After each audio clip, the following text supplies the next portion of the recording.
We're here at the Munich Security Conference. We're going to get the Indian perspective on the debates taking place here in Munich from Vijay Chauthaiwale. He is the head of the Foreign Affairs Department of the governing BJP from India, that is Narendra Modi's party. Vijay Chauthaiwale, thank you so much for taking time for speaking to us. So, of course, like the biggest issue this year is this sense that talks to end the war in Ukraine are coming soon between the Americans and the Russians, also with Ukrainians involved, the Europeans wondering what their role will be. What's the Indian perspective on this? Are you happy to see this happening now? Yes, we are indeed happy. It was at the very beginning of the war when Prime Minister Modi has told Mr. Putin in front of several camera persons that this is not an era of war. So therefore we are in favor of peace and lasting peace between two countries. I am not privy of the detailed negotiations, discussions that is going on, but definitely we will welcome any move to have a permanent and lasting peace in that region. I mean, Prime Minister Modi's remarks then, they became really renowned, didn't they? This is not an era of war, he said. He said those publicly to Vladimir Putin. But it did not include, blaming him for the invasion, did it? It seemed like a kind of a general statement. We are not here in the blame game. We are in the interest of the peace. We have a good friendly relationship with Russia for a long period of time. And therefore we value that friendship also. But at the same time, we are aware of the humanitarian crisis in Ukraine. India has actually supplied several medicines and humanitarian aid to Ukraine also. So in general, I would say that we are in favor of lasting peace without going into a blame game.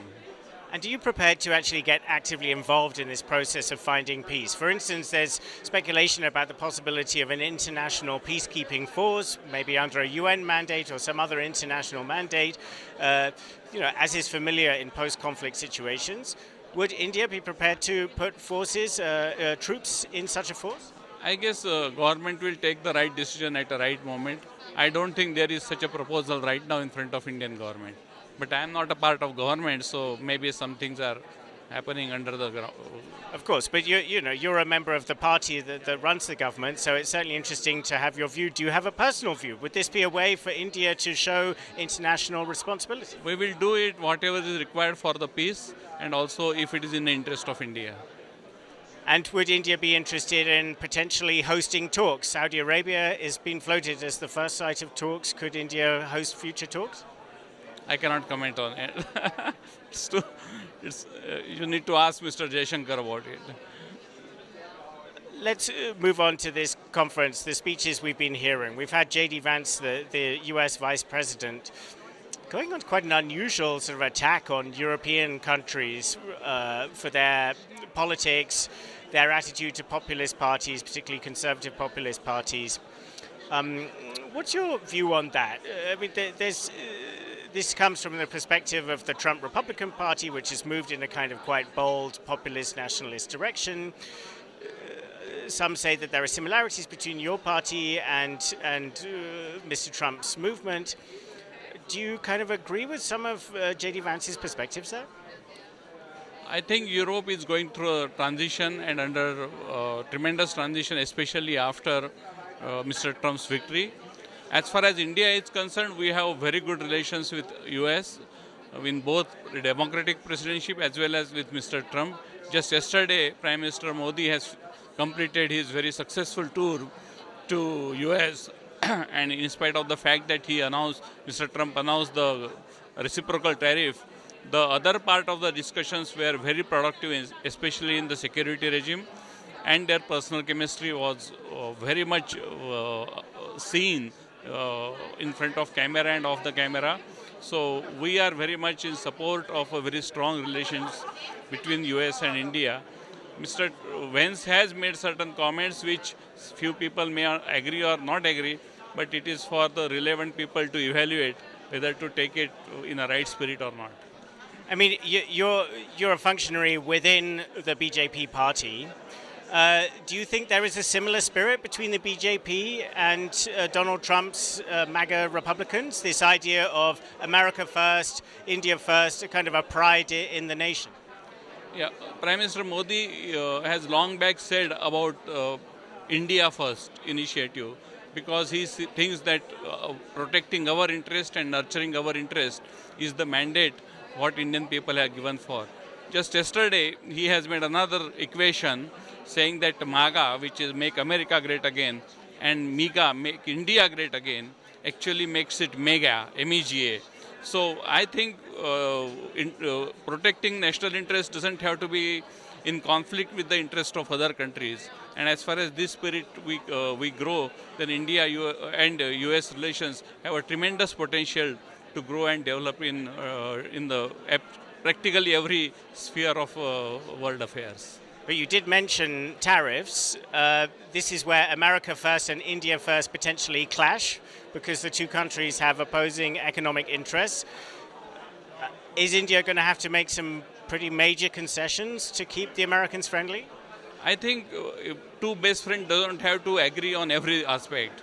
No two friends even in personal life don't agree 100% on each other. So yes, there will be some points of disagreement, but I am sure that both the leaders are mature enough and their friendship is good enough to resolve it. And about the tariff, we will take the appropriate decisions. We have already taken some measures in our last budget to address these concerns, and we will continue to take it case by case.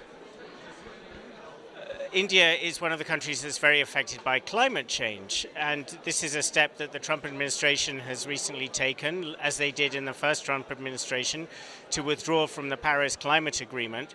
You know, the motivation behind that was also ostensibly America first, that the agreement was not in American interests. But is not the withdrawal of the United States from that very important international treaty, that's against India's interests, isn't it, as a country that suffers such terrible heat waves? See, whatever has to be done by India as far as climate protection is concerned needs to be done by India and Indian government. And Prime Minister Modi is very much committed to make necessary changes in our policy, etc., as far as climate protection is concerned. And we are achieving some of the targets which we have told that we would achieve by 2030. So we are already ahead of time. But of course, it will require international collaboration and cooperation.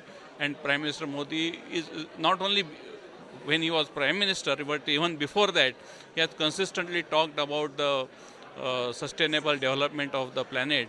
And India will play a very pivotal role in that, irrespective of what is the stand of other countries. So do you think it's a shame that the Americans have withdrawn? Of course, it poses a hurdle, but I am sure we can find out a solution about it. I mean, are you concerned that other countries might follow suit? Argentina is openly debating whether to pull out. The Indonesians are wondering whether they really need to hold to their commitments. Is this a slippery slope that others will now slide down? Well, there will be hurdles, but as I can say, the India's commitment to the improvement in the climate deterioration is very much sincere, and we are ahead of time in fulfilling our commitments. Now, in terms of cooperation with the United States, but also other partners in Asia, India's membership of the Quad has been an important tool. There's speculation that the United States will want to take the Quad more into the military sphere as it faces what it perceives as the growing threat from China. India has also had difficulties with China and challenges from China. Would India be happy to see the Quad move in that direction? As I am aware, Dr. Jaishankar, our foreign minister, has made it very clear that Quad is not a security arrangement, and that as of today, that is the India stand. We don't know what future. But this is something that kind of ties India and the United States together, isn't it? This sense that China presents a problem.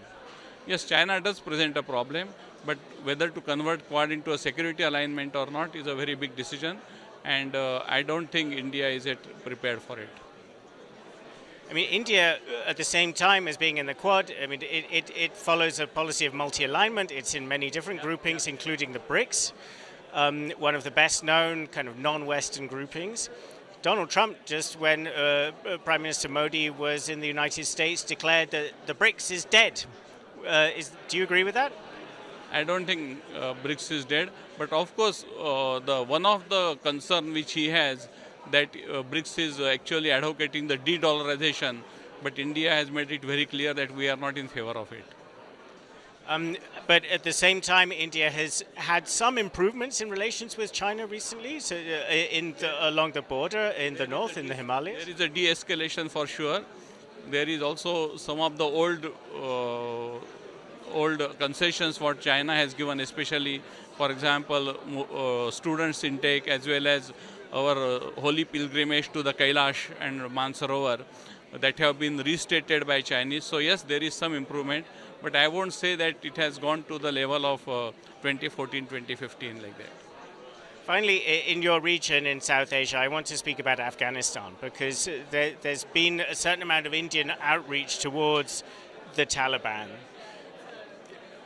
What is your strategy there? What are you trying to achieve with this outreach to the Taliban?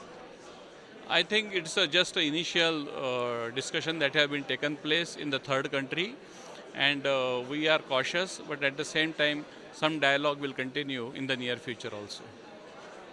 And are you trying to take advantage of rifts between Pakistan and the Taliban? What's the big picture? We have a rift with Pakistan irrespective of Afghanistan. We have many other issues to resolve with it. Vijay Chauthaiwale, many thanks for speaking to DW today. Thank you very much. Glad to hear from you.